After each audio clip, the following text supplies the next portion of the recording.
Allir þættir samstæðuverinnar eru á YouTube.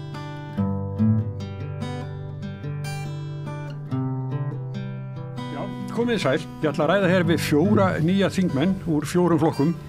Það er Ólafur Adolfsson, Sjálfstæðisflokki og fyrsti þingmaður Norðausturkjördæmis, ekki? Jú, það er rétt. Jón Gnarr, Viðreisn. Hallarhund. Sjöundi, já, í hvoru suður en norður? Suður. Já. Og Hallarhund Lógadóttir sem er allan að oddviti Framsóknarflokksins í Suðurkjördæmi. Ég veit ekki nú hvað til röðinni. Passar. Ég er nú með 3 að 4 röðinni. Já. Og Ása Berglind. Ég er að rifja þetta upp eftir marga svefnlausa daga. Já. Ása Berglind Hjálmarsdóttir. Þú ert í öðru sæti Samfylkingar. Já, í Suðurkjördæmi. Í Suðurkjördæmi. Og þú býrð í Þorlákshöfn. Ég býð í Þorlákshöfn, það er rétt. Það er mikið að gerast þar. Já. En hvernig hérna, nú óska ykkur öllum til hamingju, bara öllum minni. Takk fyrir. Takk. Er þetta eitthvað sem er búin að ganga með lengi í maganum? Ólafur, þú ert nú verið í pólitík annars konar. Já. Þú var forseti bæjarstjórnar Skaganum eða ekki? Ég var í rauninni formað bæjarás og leiddi lista sjálfstæðismanna 2014 til 2018. Var svo reyndar ég í minni hluta 2018 til 2022. Það var ekki eins skemmtilegt. Ég kenni það. Já. En ég svo sem var ekki með það í maganum að vera þingmaður. Nei. Ég svo sem alltaf haft gaman að horfa á þingið og ég er almennt hrifinn af svona pólitísku samtali. En ég var eiginlega hættur í pólitík þegar var leitað til mín. Og ég ákvaða að slá til, en þá var ég eiginlega hættur og var farin að fókusera alfarið á rekstur míns fyrirtækis. Já. En svona er þetta stundum. En það var svona smá vandræði hjá Sjálfstæðisflokknum í Norðausturkjördæmi. Þórdís Kolbrún, hún fer? Já, sko, ég veit ekki hvort að Þórdís fer endilega út af einhverjum vandræðum. Ég held að sé þannig að við náttúrulega Haraldur Benediktsson auðvitað var bæjarstjóri á Akranesi og þá kom Teitur Björn inn sem þingmaður, en svo auðvitað þegar Þórdís hefur farið að skoða framhaldi hjá sér, þá hún er búin að vera búsett lengi í Kraganum og hún er varaformaður flokksins, þannig að hún er mögulega að horfa að fara að taka við. Já, ég myndi ekki, það kemur ekki óvart. Nei. En Jón, ertu búin að ganga með þingmanninn í maganum? Já, þú veist, ég náttúrulega alltaf litið á mig sem svona pólitískan og reyndi að hafa áhrif og allt er pólitík náttúrulega og ég reyndi að hafa áhrif svona í gegnum mitt starf sem listamaður og líka sem einhvers konar áhrifavaldur og verið svona skrifað greinar í blöð og en síðan langaði mig til þess að ég var náttúrulega var borgarstjóri og svona eftir það að þá var ég svona hikandi svolítið við þetta en hef síðan svona safnaði mig kjarki og síðan ákvað ég svona einhvern veginn að fara í framboð og tók náttúrulega þátt í forseta kosningunum með fram þar og Ég kausi, ég er búin að segja nokkru sem. Já, takk fyrir það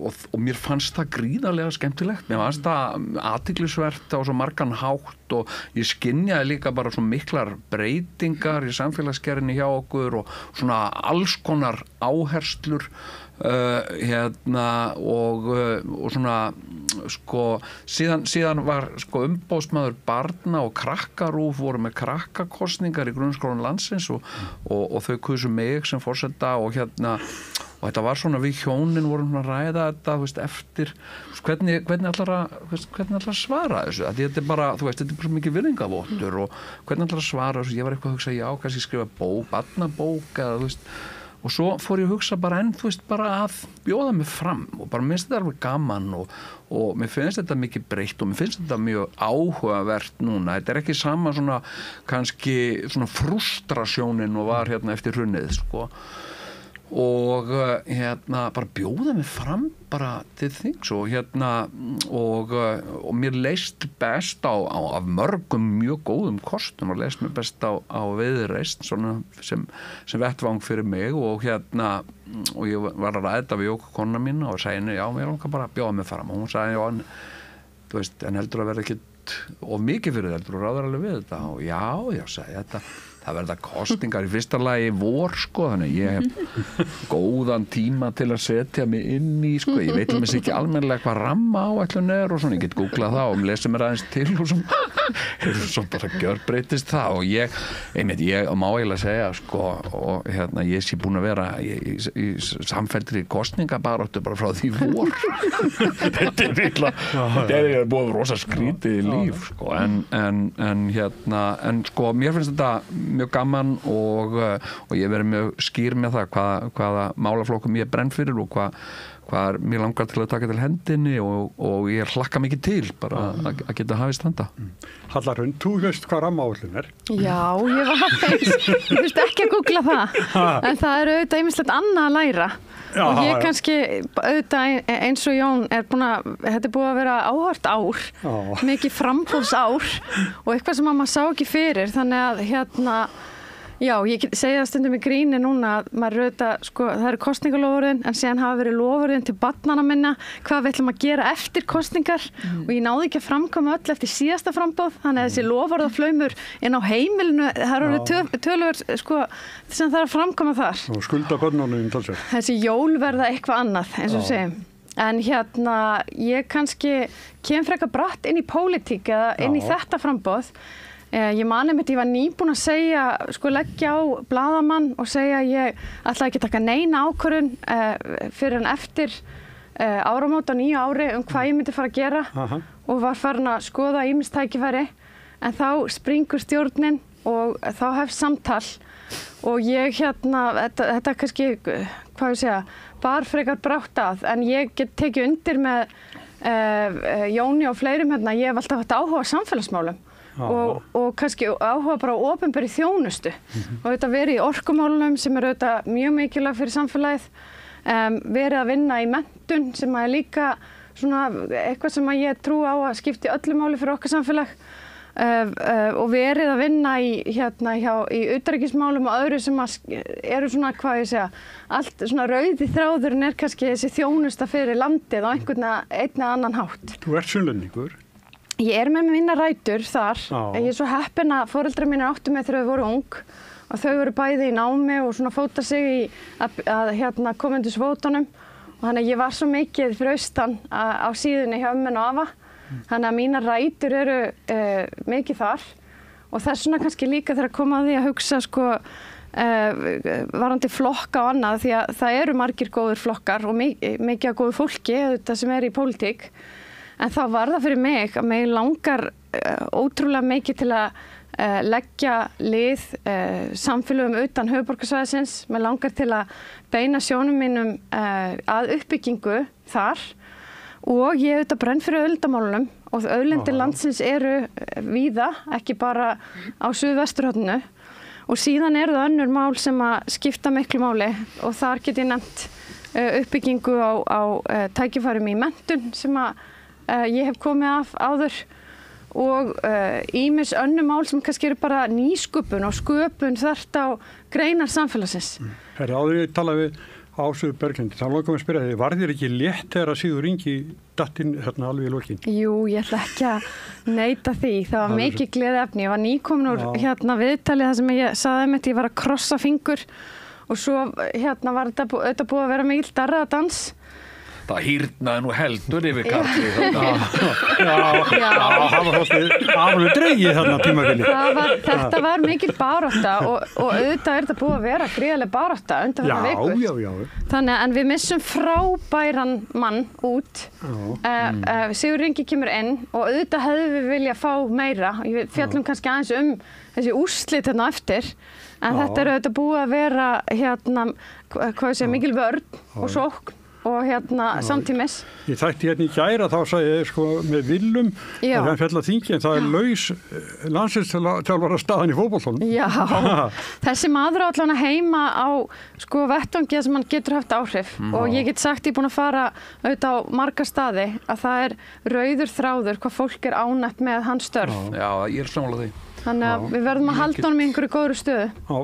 Ása? Já. Til hann ekki líka á og spennt að byrja en af hverju ertu í framboði?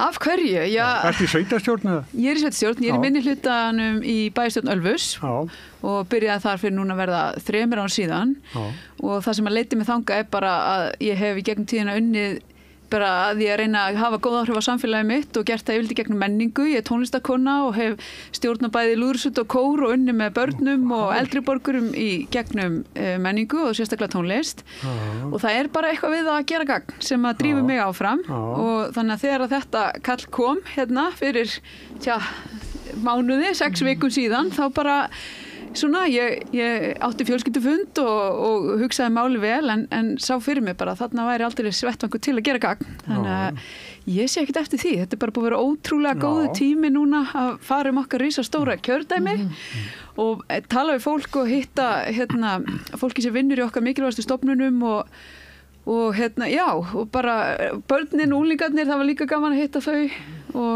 og bara ferum vel nestuð. Núna er byrjaðar stjórnarmyndunarviðræður, Samfylking, Viðreisn og Flokkur fólksins. Þannig að konurnar 3, það eru byrjar að tala saman og það eru 2 stjórnarsinnar hérna. Já, eru byrjar... Ef þetta verður. Ég held að sé ekki byrja neina formulega viðræður, sko.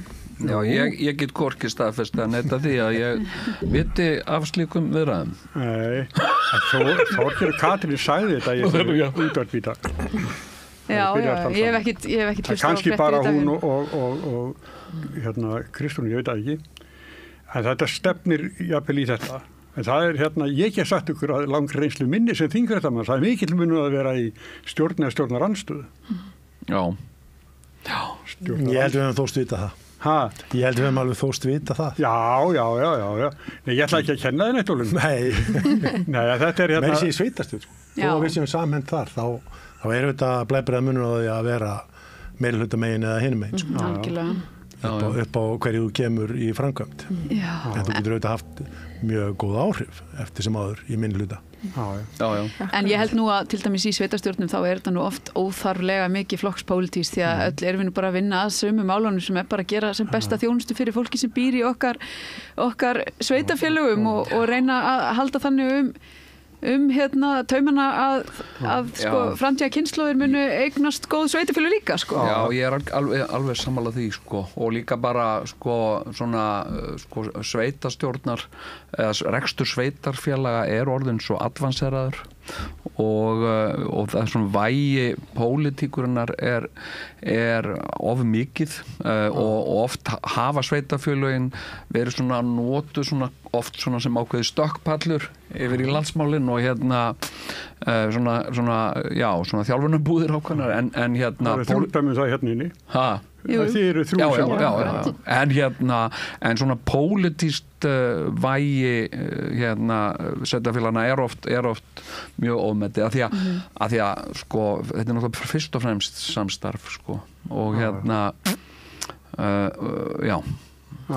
Ég ætla samt að segja að það er kannski sker sig aðeins úr eitt sveitafélag á Íslandi þar sem að maður verður varari við pólitík og það er Reykjavíkurborg. Það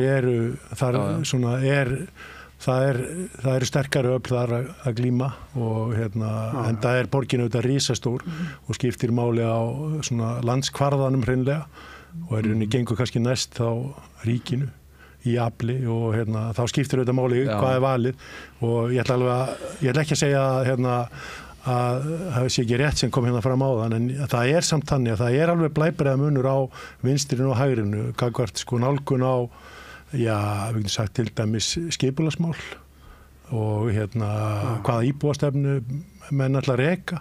Maður verður alveg var við það er blæbrigða munur en auðvitað er samt þannig að í litlum samfélögum þá starfa menn auðvitað þétt. Þetta er jafnvel vinnufélagar eða veslaði í búðinni saman og svo framvegis þannig að það verður aldrei til eitthvað svona pólitískt hatur sko.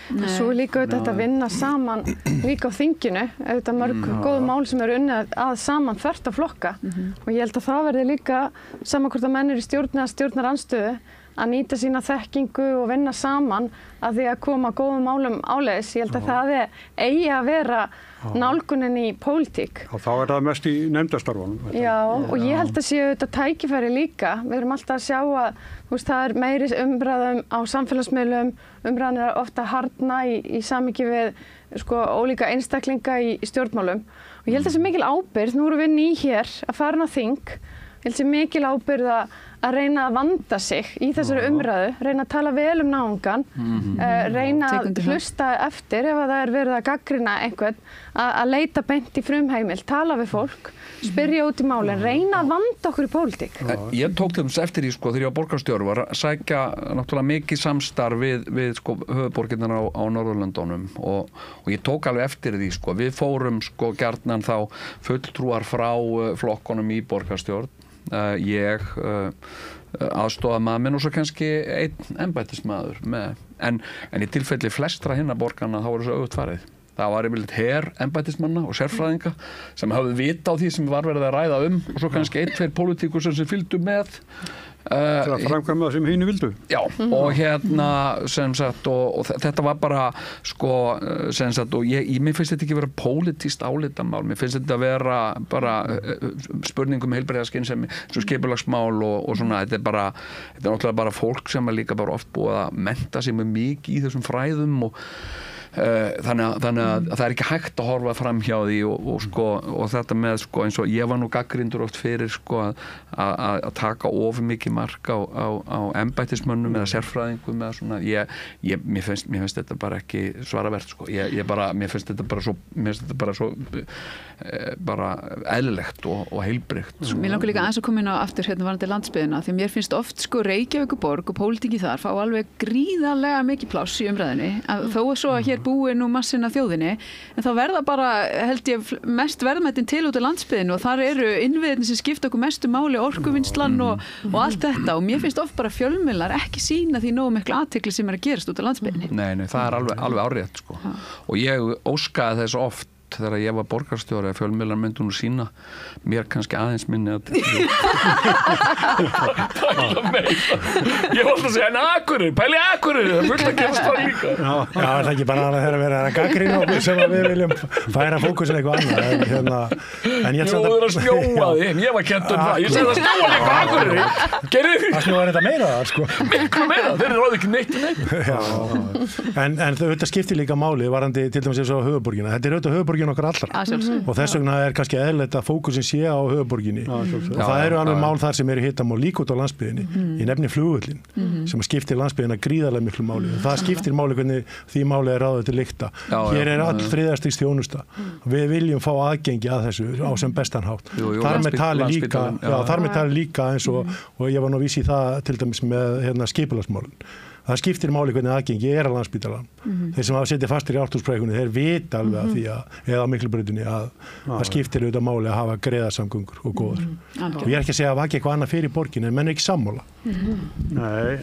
Svo er það vegir og brýr og allt það, menn auðvitað það líka, þó þetta verðist vera dýrar framkvæmdir á ólíkum stöðum á landinu, að þá eru það þessir innviðir sem að bera verðmætin sem er kannski verið að skapa út á landi, er að flytja í samhengi við sjávarútveg annað. Þannig að þó að fjárfestingin virðist alveg svakalega mikil fyrir eitthvað ákveðið svæði, að þá eru þetta svo miklar langtíma fjárfestingar og líka svo miklar fjárfestingar sem að eru lífæðar fyrir verðmætasköpun fyrir allt landið heilt. Þannig að það er líka eitthvað sem skiptir máli. Og slysagildru fyrir ferðafólki sem við erum að vilja fá til landsins. Það er þetta er bara slæm staða mjög víð og sérstaklega í okkar kjördæmi. Þetta árið búið að vera alveg skelfilegt hvað þetta var. Já, það er bara algjörlega óásættanlegt.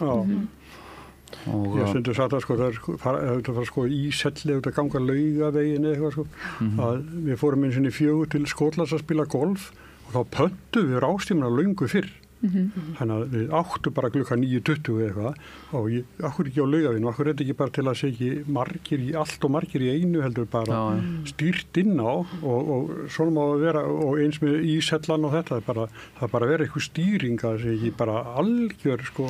Nei, en það nú með margt hér hjá okkur sko, okkur vantar oft sko bara sko skipulagið, okkur vantar innviði, okkur vantar kannski skýrari útskýringar, eins og til minnst við tölum höfuborgina sko, hlutverk höfuborgarinnar mjög lítið skilgreint, það bara Reykjavík skal vera höfuborg Íslands og síðan þetta bara pólitískt matsatriði hvað felst í því og hver skylda höfuborgarinn og svo framvegis. Þannig að hérna, við þurfum ofta svona skilgreina betur, já, vantar oft bara hreinlega lög til að þú geti fylgt sko. Þeir eru að vinna í þessu fyrir norðan þeir eru alltaf skilgreina höfuborgina líka þar. Já. Næst það rosalega athyglisvert sko. Já. Þú ert mikið þar. Ég var náttúrulega mikið þar líka, þú hefur náttúrulega reglulega verið þar. En ég var í menntaskólanum þar. Það var enda frábær tími. Við skil vel á hverju menn vilja hafa 4 ár í menntaskóla. Já, nefnina bara. Það eitthvað sem eitthvað misannað með að stytta þetta. En mér finnst Akureyri alveg yndisleg sko. Ég og þú ert að segja, ég er búin að vera mikið þarna. Ég er búin að vera 2 vetur sko hjá leikfélaginu og Akureyri sko sem bær hefur breyst alveg gríðarlega mikið á síðustu svona 10-20 árum. Ég finnst það orðin mikið fjölbreytni, veitingastöðum og afþreyingu, útivist, skóarböðin eru komin, Krónan er komin, nei alveg þetta, mér veist bara bærin einhvern veginn, það allt annar andi heldur en var ofta, gallstundum verið helviti drunga. Ég bjóð þar í 6 ár, frá 76 til 82 og þá var eiginlega bara KEA. Ég held eina sem ég gætt þyrfti að gera svona fyrir mig, það á þess að KEA kemur nærri, það var að fara til rakarans. Anna var bara KEA í öllu. Já, það breytist líka margt með ferðamennina. Það kemur óhjákvæmilega, það verður svona miklu meiri þjónusta, miklu meira líf. Já, meiri fjölmenning. Svo bærið náttúrulega fallegu líka, sko. Með glæsilegt menningarhús og gleym ekki græna hattinum. Ég var nú bara með tónleika þar á síðasta föstudag. Keyrði svo í bæinn fyrir nóttina. Við vorum með tvíhöfðakvöld við Sigurinn. Og hvernig gekk að keyra? Það bara gekk mjög vel. Reyndar sem sagt var kona mín búin að banna mér að keyra og að því að ég væri svo þreyttur og mér finnst ógeðslega gaman að keyra.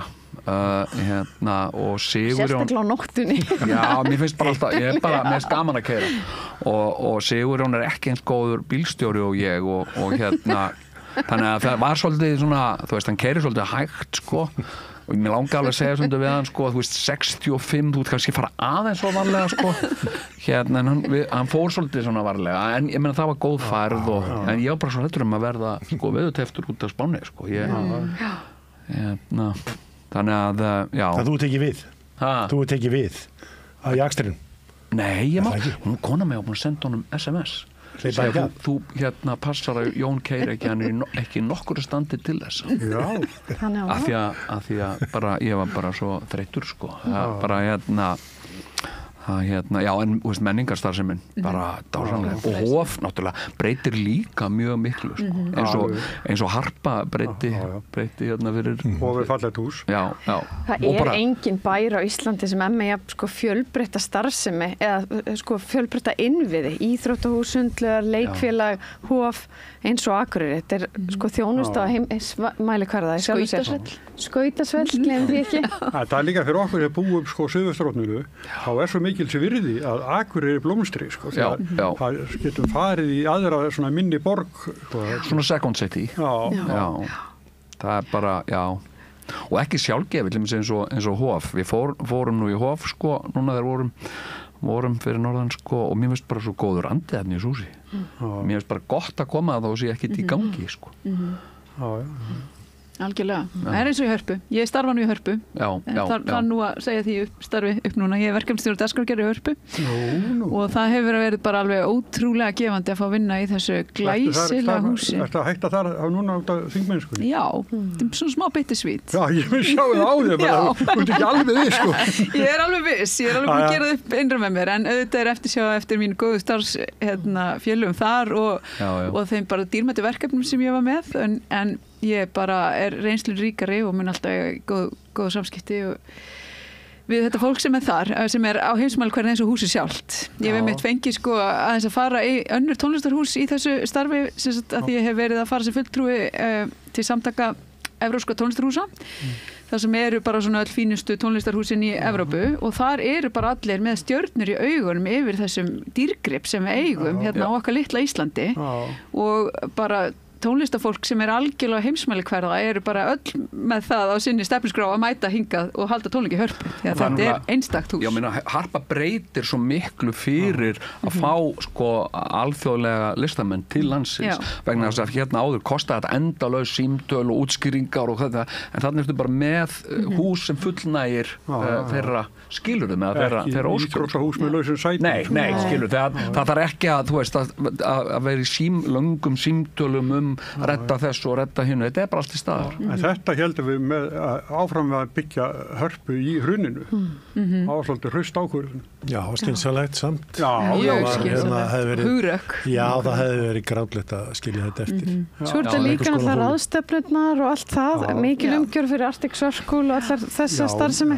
Og nú er verið að vinna skýrslu hagræn áhrif Hörpu. Hann Ágúst Ólafur sem einmitt nýbúin að vinna skýrslu hagræn áhrif menningar og skapandi greina núna að vinna þessa skýrslu, þannig að það verður mjög spennandi að sjá bara einmitt, það er svo gott ofta að geta bara talað hlutin út frá tölum, þó við vitum að menning í sjálfu sér bara ótrúlega mikilvæg, en eins og skýrslan hans Ágústar sýndi þá er menning og skapandi greinar koma bara fast og eftir sjávarútvegi að fiskeldum meðtöldum þegar kemur að því sem þær skila til landsframleiðslunnar. Þannig þetta bara alvöru atvinnugrein sem að þarf að passa áfram upp á. Við gerum það, Jón. Já, ég eru bæði úr list stjórnarnefndinni beinni. Ég er gríðarlega stoltur að hafa átt í því að klára byggingu Hörpu. Reykjavíkurborg og ríkið tóku þá. Já, þú varst þá í borginni. Ég var í borginni og þetta var bara ofboðslega flókið, þetta var mikið hitamál, það var margt fólk mjög reitt yfir þessu öllu saman og fannst þetta að vera röng ákvörðun að ætti bara jafnvel að rífa þetta bara til grunni, að láta þetta standa sem einhvern minnismerki okkur til háðungar. Skilur, ég bara svar ekki svona. Heyrðu, en pólitíkin? Ólafur, hvaða mál Jafnvel að segja eitthvað sé ekki pólitík. Þegar við erum loksins búin að búa til vináttu hérna að borðið þá hendur hann í eitthvað pólitík. Hvaða málaflokk brennir þú með fyrir? Atvinnumálum? Já, þetta ekki annað hægt, en þú veist, ég er lífsali og lyfjafræðingur, þannig að ég er mjög hrifinn á heilbrigðismálunum. En þegar þú býrð í Norðvestu kjördæmi þá eru mjög margir aðrir hluti sem þú þarft að hugsa og atvinnumál er eitt af þeim. Klárlega samgöngunar skipta greiðlega miklu máli og svo bara almennt ríkisfjármál sem að skipta okkur öll máli og er allt líkjandi og við höfum svo sem tekið samtali í þessari kosningabaráttu vexti og verðbólgu og hvað við getum mögulega gert pólitíkusanni til þess að breyta því ástandi sem uppi er og það hefur verið svona yfirleitt opnað á því í samtölunum út héruð. En svo erum við sér hvað brennur á hverju stað. Samgöngur skipta greiðlega miklu máli hjá okkur og orkumálin á Vesturlandi. Ef ég býði sæti í einni nefnd, hvaða nefnd myndur þú velja? Ég sem myndi velja atvinnuveganefnd eða heilbrigðisnefnd. En ég veit að þú getur ekki búið með neitt, sko. Nei, við getum farið í þykjusinnileik. Já, við getum farið í þykjusinnileik, sko. En auðvitað, það var kannski mál sem að væri með næst. En maður tekur auðvitað því sem að hendi ber bara. Jón, er það menningamálinn hjá þér? Sko, þau mál sem að ég brenn fyrir og og ástæða þess að ég fór út í þetta fólk kannski heldur að það sé svona að kannski menningamálin aðalega en það eru og ég sagt það frá upphafi, það eru velferðarmál barna sem að ég komin til þess að vinna að og það sem sagt mín mission hér í þessari atburðarás allri. Mér langar að vinna að því að hag barna og ungmenna og sérstaklega þeirra barna sem standa á höllum fæti í samfélaginu og einhverju hluta vegna og það sem að mér finnst gjarnan hafi lent svona utangarðs oft svona í ljósi ákveðina aðstæðna og ég vil sækja þessi börn og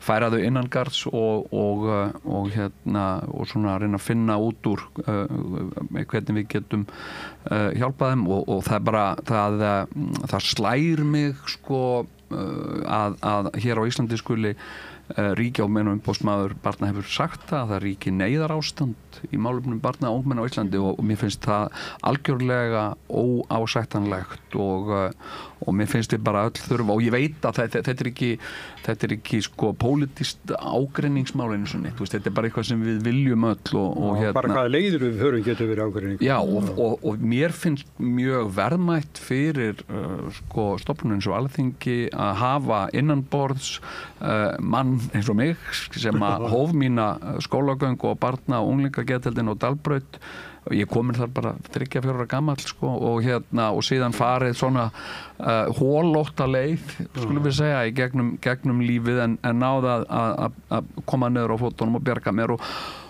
þannig að mér finnst ég líka bara að hafa mjög mikið svona að gefa inn í þetta það er að segja, mér finnst við til dæmis með bara mjög góð kerfi á Íslandi. Ég verð bara að segja þetta, heilbrigðiskerfið okkar og skólakerfið okkar og velferðarkerfið okkar.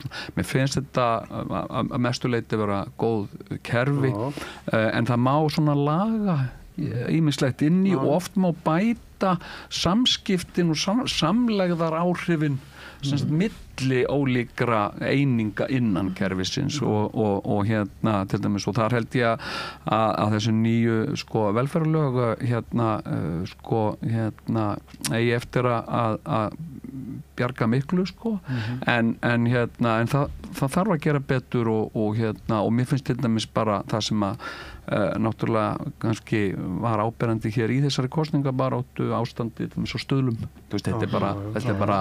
þetta er ekki neitt á nokkurn hátt ásættanlegt og við höfum svolítið sofið á verðinum finnst mér gagnvart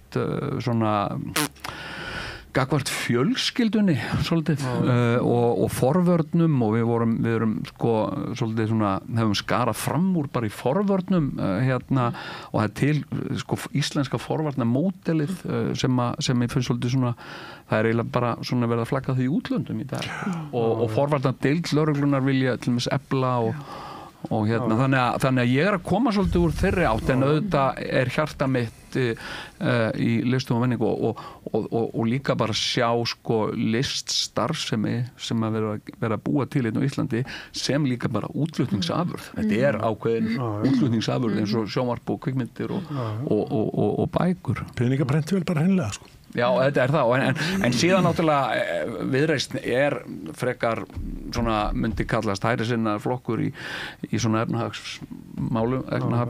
efnahagslegu tilliti og við viljum svona koma böndum á ríkisreksturinn hagræða í ríkisreksturinnum og ekki hækka skatta og þannig að og ná niður verðbólgu og vöxtum til þess að eins og ég veit sem náttúrulega gamall svona sjálfstætt starfandi listamár á Íslandi að það er ekki nóg að vera með góða hugmynd það er einhvern veginn að fjármagna Ég er ánægður með Jón núna, ég ætla bara að segja það þarf að nefnilega að tala upp íslenska heilbrigðiskerfið við erum ofljót að gagnrýna og það fer einhvern veginn allt í svona einhverja hamfara lýsingar Já, byrtingamyndirnar eru þannig auðvitað þarf að laga og langi biðlistar Akkurat, en auðvitað þarf að laga Já, mér finnst þetta líka bara eins og forseta, eins og við Hallamund talaðum eins og forseta frambúð, mjög mikið verið að tala niður til þess Alþingi eins og tala niður þetta fólk sem vinnur, þetta sé sko, ekki starfi sínu vaxna þegar og sé bara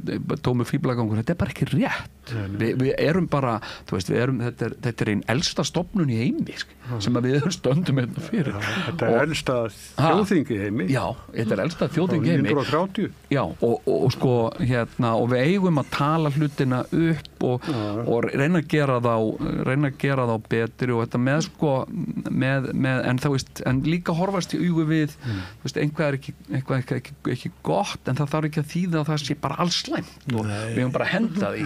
Það var stáðan að tala um svona vanlíðan barna, að ég fór út með hundin upp úr hátinn í dag, ég gekk fram hjá grunnskóla og það var svona gerðing sem kom svona alltaf spís inn, og þar inn í eitt svolítið hornið sat lítill strákur, sat á hnjánum og horfði bara inn í, meðan sko hinir voru í boltaleik og svona, og ég svona pröfaði að stoppa og sagði, hundin mín langar svo að hilsa þér, og já, og ég höfði bara, ekki glugga á skólanum, sér þetta enginn sko, barn var fullt af vanlíðan sko.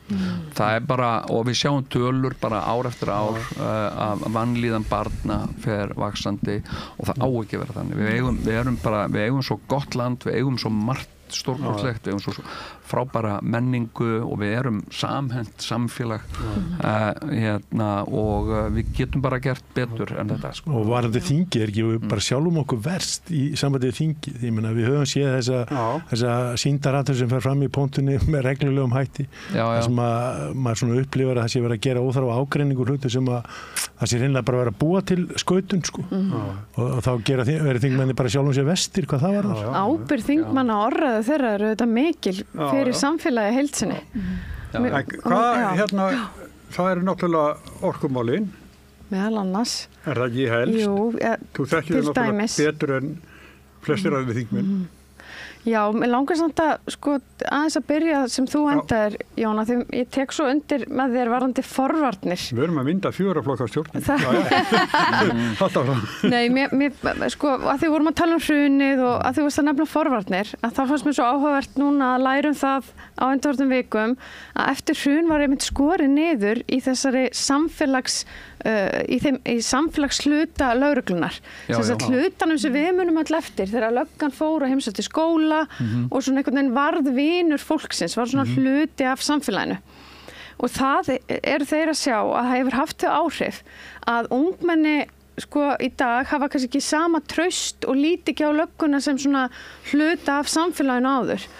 Og það var rosa áhugavert að líka að læra um að sko það er svona, þegar það er að verða fleiri svona ofbeldisárásir eins og í tengslu við sem menn sjá á internetinu, jumping og annað, það sem að ungmenni ákveða að taka lögin í sínar hendur og því einhver hefur verið vondur við eitthvað, að þau vildu meina að það væri hluti af því að ungt fólk væri að taka lögin í sínar hendur, að þetta forvarnastarf hefði ekki átt sér stað og þess vegna þessi fjárfesting sem að birtast núna í nýjum fjárlögum að auka samfélagsþjónustu og upplýsingagjöf og fræðslu lögreglu sé svo mikilvægt til einhvern veginn að vinda ofan af því að ef það kemur eitthvað upp að þá leitar til lögreglunar, að því að það eitthvað, sá aðili sem að sko fólk elst upp við að treysta.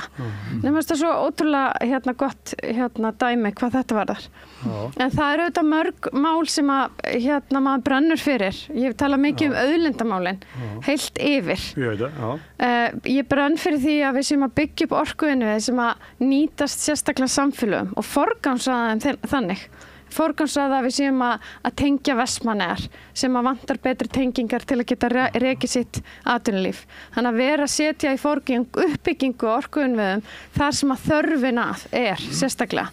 Við höfum aðeins fjarlægst þetta á undanfarnum árum af því að það er kannski, við erum komið nýtt kerfi eftir orkupakkana og það er orðið meira áherslu á sko hagkvæmnina, hvar hún best heldur en endilega að segja, heyrðu, því hér samfélag sem þarf bara betri innviði. Ég held við að hugsa þessa hluti svona sama. Svo þurfum við líka, og ég held að það verði eitt stærsta sko náttúruverndarmál næsta kjörtímabils, það að ná utanum uppbyggingu vindorku.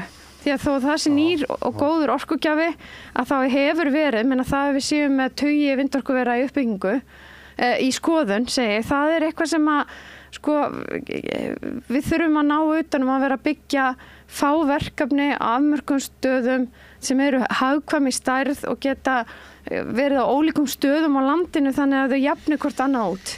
Þannig að þarna held ég að skipti máli að ná utanum þessu orðaðu og það skipti líka máli út frá náttúruvernd. Það er svo misvindasamt. Hérna, vindorku og kannski bara logn í viku. Já.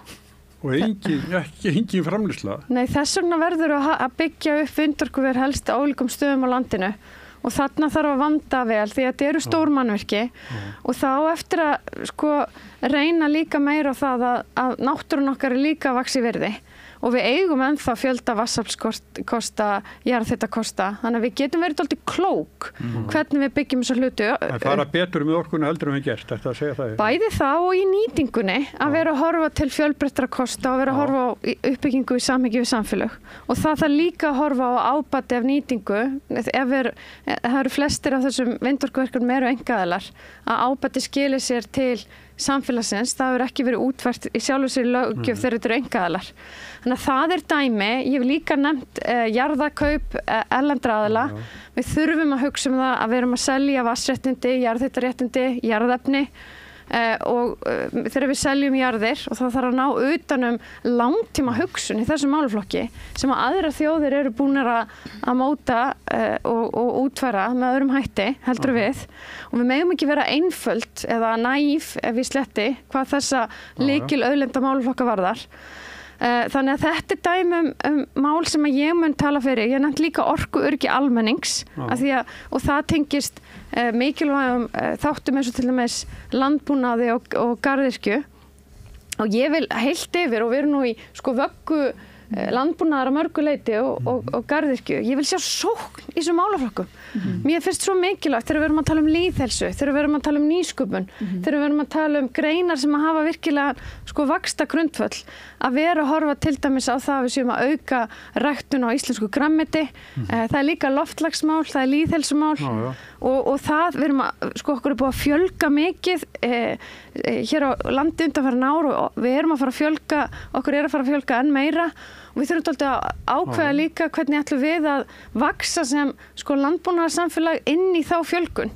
Ætlum við að fæða þjóðina eða ætlum við að flytja bara alltaf meira og meira inn og hvað þýðir það fyrir langtíma hagsmuni, atvinnuþróun og bara nýsköpun í greinan og ég vil sjá sko hugsun að við ætlum að vera með nýtt keresis í landbúnaði þá verðmætasköpun, þá hugsun þannig að ræða bara Já, þannig að það er ýmislegt, ég geti talað um menntamál líka og annað en þetta eru svona dæmi verkefni Já, ég bara er alveg ótrúlega sammála hérna þessum nautum mínum. Ég hef áhyggjur að til dæmis ásókn hérna erlendur stórfyrirtækja í auðlindir okkar því að ég held að sko dæmin sýni það að til dæmis bara þegar að Ölfus seldi hérna fyrir nokkrum árum síðan land fyrir vatnsverksmiðju á eitthvað 100 milljónir sem var svo komin í bókhaldið hjá fyrirtækinu í verðmat upp á 18 milljarða sýnir vel hvað við erum með í höndunum og áttum okkur ekki á því og þarna hef ég líka bara áhyggjur af sko sveitastjórnum víðum land sem að taka svona ákvarðanir fyrir hönd allra landsmanna þú veist og erlend stórfyrirtæki koma inn í samfélög með gríðarlegt magn af peningum Ég bara sé þetta með einu augum núna í Ölfusi. Það eru bara allar hólur á gólfvellinu, mertar þessi fyrirtæki sem á allt undir íbúakosningu og risastórt plagg í íþróttahúsinu, flagg sem sýnir bara hvað áður en byrja starfsemi. Ég meina áður en að fara þeir í íbúakosningu hvort þeir mega að fara búin að fá leyfið, sko. Já, þú veist, ég meina þetta er bara erfiðar freistingar sem að getur verið erfitt að standast fyrir bæði íbúa og sveitarstjórnir og þessi skipulagsmáli eru líka bara alveg rosalega þungoft, sérstaklega þegar uppgangur er mikill eins og í Ölfusi þegar fólk er ekki með þetta sem aðalstarf en þarf að setja sig gríðarlega vel inn í allt af því þetta eru mikilvægar ákvarðanir ekki bara fyrir fólki sem býr þarna núna heldur alla framtíð sko. Að ég hef ágjörð þessu og þessi rammi þarf að vera miklu skýrari svona á landsvísu þannig að ég tek alveg heilsugur undir með þessu og einsvarandi jarðakaupin og landbúnaðinn það þarf einhvern veginn að kortleggja það land sem við viljum haldi í sem ræktarland og þess aftar og garðyrkjubændarnir, þetta er bara staðan sem er að myndast þar varðandi raforkuverð er bara svört sko. En og eins varðandi unga fólki okkar ég myndi segja að þetta væri líka eitt af mínu hjartasmálum, ég vinni með unga fólki og og sjálf hef upplifað þetta sem aðstandandi. Bróður minn kom nú ekki niður báðum fótum því miður, þannig að ég hef séð hvernig það þegar unglingar bara missa fótana, hvert þetta getur farið og áhrif þess á fjölskyldur og svoleiðis, þannig að og þetta bara því miður alveg vaxandi vandamál sem við erum bara sjá byrtast alveg svakalega vel og við verðum bara að hlaupa hratt og laga þetta. Þetta bara verður að gerast en ég hins vegar aðeins ósammála varðandi heilbrigðiskerfið heild þó auðvitað starfsfólki þar auðvitað á heimsmælikvarða og gera sitt besta en aðstæðnir sem við sem þjóðfélag erum að skapa eru ekki hins vegar á heimsmælikvarða og við höfum náttúrulega bara sem erum búin að vera að ferðast landið heyrt þetta frá fyrstu hendi frá starfsfólki, ég meina það einn læknir eins og Höfn í Hornafirði sem þarf að standa vaktina stundu samfellt í 3 vikur. Það engin annar og við erum að tala það 200 kílómetrar sem þessi læknir að dekka. Sama sagan í Vestmannaeyjum. Það gefast allir upp á svona ábyrgð. Hugsa ykkur bara lendi í einhverju slæmum aðstæðum og þú hefur engan til að deila ábyrgð með. Þarna bara kerfið að bregðast heilbrigðisstarfsfólkinu og íbúum. Það bara við verðum að laga þetta.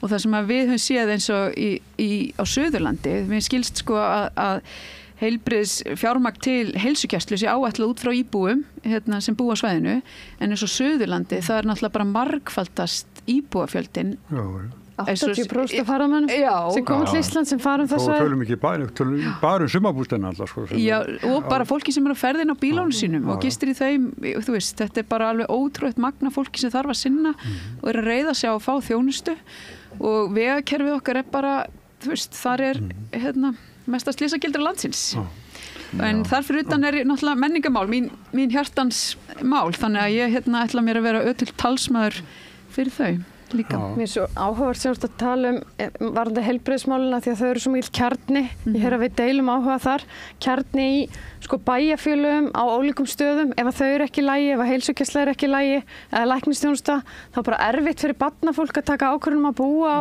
ólíkum stöðum og mér er svo gott að horfa aftur í tíman að því að það var þannig að það var héraðsskylda fyrir lækna, það voru flottir læknabústaðir, sem sagt ákveðnir hvatar sem gerðu það verkum að læknar fóru út á land og ég held við þurfum að vera miklu skýrari með að skapa hvata, kannski ekki með neitt skyldu en afsláttum að námslánum með öðru til þess að það sé ekki þessi staða eins og þú ert að lýsa á Höfn. Skatafslátt. En við eigum náttúrulega líka bara núna í fullu fangi með bara fá lækna til að koma aftur til Íslands.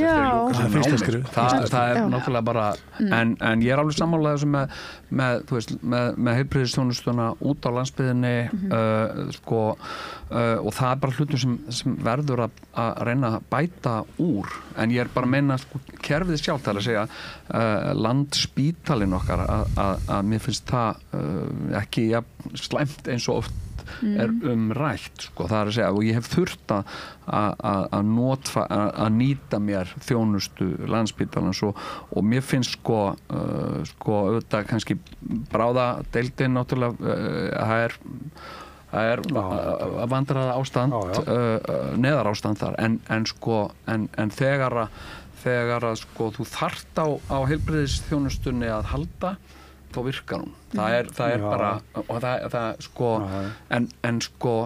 en auðvitað má bætana. Ég er ekki að segja, þú veist, ég er bara að segja eins og með skólakerfið og svona, þú veist, að það er svona margt aðeins þá, Já, við komumst náttúrulega ekki einum að brota á þessu. Mér fannst svolítið athugavert varðandi orkumálin ég hef bara velt að vera hvernig menn ætla að leysa úr þessu, af því að það er augljóst okkur vantar meiri orku.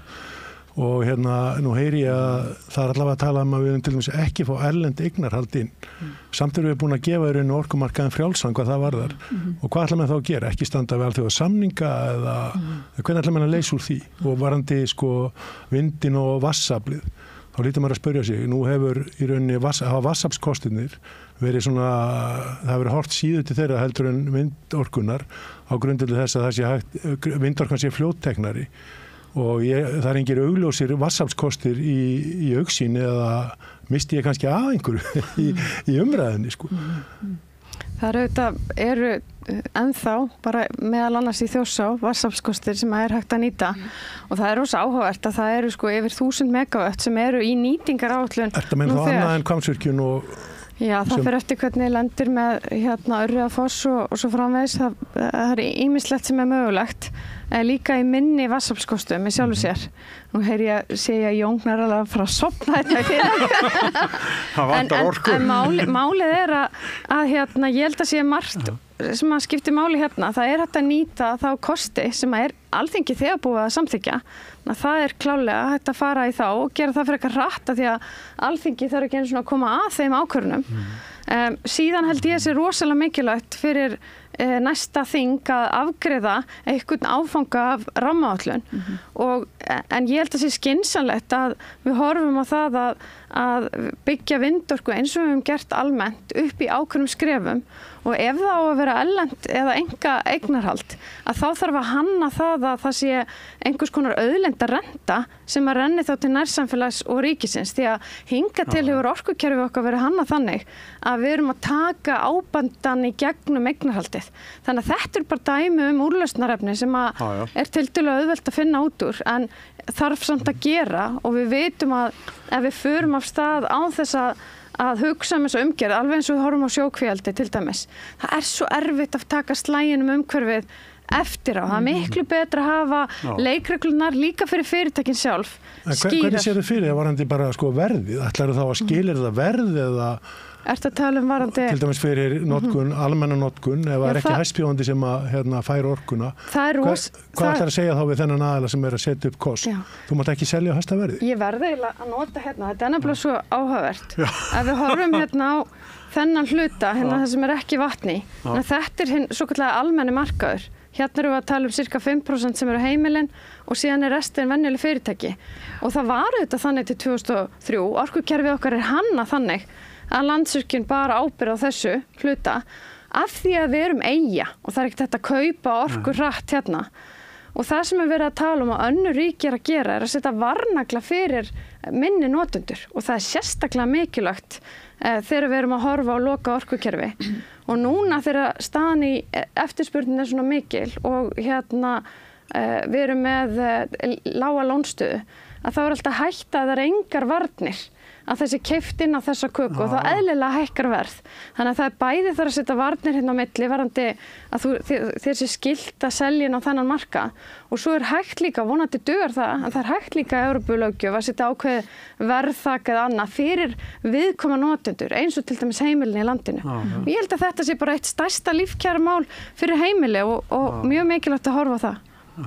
Herðu, jæja, við vorum búin að vera einn í klukkutíma. Er ekki spennt að vera að byrja að vinna? Jú. Já, fyrst þarf að mynda ríkisstjórn. Já, heldur betur. Það nú langt komið, en þetta ekki. Við varum ekki vandrar að vinna. Ég svaf 12 tíma í nótt. Vel gert. Og þannig að ég bara svona aðeins að byrja að ná mér, sko. Eftir þetta allt saman og en sko varðandi, mér langar bara að bæta við með orkumálin sko, Halla var að segja, ég var að sofna, ég er alls ekki að sofna þetta bara gríðarlega mikilvægt mál og þetta eitthvað sem við þurfum að sko fjármagna og komast ekki um orkuskipti við þurfum að fullnægja orkuþörf í framtíðinni, við erum ekki að fullnægja orkuþörf á landinu með sko fullnægjandi og kostur þess að vera með marga ólíkar aðferðir vind og vatnsafl náttúrulega svolítið svona finnst mér mjög skynsamleg leið vegna þess að við erum ekki með öll eggin í sömu körfunni og ef það rignir ekki og látt í lónunum að þá kannski blæs þá rok og getur ekki orku þar skilur að vinni hvert með öðru sko og svo finnst mér líka bara mér finnst við ættum að fara að ræða kosti þess, kannski ekki núna en í framtíðinni að skoða kjarnorku. Þetta eru stór orðin loki. Ég ætla að færa okkur yfir í sólarorkuna. Ég vil hafstraumana. Já, hvernig vinur okkur í Færeyjum að gera mjög áhugaverða hluti með túrbínum og það er rosalega lítil umhverfisáhrif og samar auðvitað við ákveðna möguleika með vindorku hafi sem líka þetta nýta, birtuorka sem að sko bændur munu koma til með að nýta líka og geta selt inn á kerfið og verið auka tekjulund fyrir þá. Þannig að það framtíðin í orkumálum gríðarlega spennandi, en við sko verðum að vanda okkur þar eins og annars þar. Finnar að fjölga sínum kjándugurum. Þið eru líka spennandi, þetta búið að vera mjög gaman. Og ég ósku bara góð skengis í nýju starfi, Ólafur Adolfsson, Jón Gnarr, Hallar Hrund og Ása Berglind. Takk. Gaman að koma. Rauðaborðið heldur áfram eftir augnablik. Allt það besta ókeypis. Fáðu þér vatn að drekka. Samstöðin þar sem manneskjurnar koma saman. Með því að ganga í leigjendasamtökin styður þú baráttu leigjenda. Leigjendasamtökin eru fyrir öll þau sem vilja vinna að réttlæti og öryggi á húsnæðismarkaði. Leigjendasamtökin.is